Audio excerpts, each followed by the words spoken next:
Front, intended for Schenn. Erik Johnson broke it up. Now play to O'Reilly for Tarasenko, wide open chance. He scores!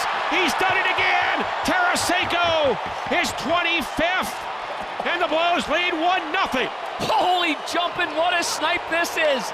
It's on his stick and off the back of the netting and out with a flick of the wrist and an 11-game point streak. 10 goals and 8 helpers for Tarasenko. And MacKinnon and the Avs can only look at the huge jumbotron here. The play down low. Watch the reverse play here by Schenn. Drags Barrie to him, puts it back to Ryan O'Reilly, who snaps it over to the far side. What a reaction and the emotion from Tarasenko after he finally scores on his buddy. Beats him to the glove side, and he is pumped up.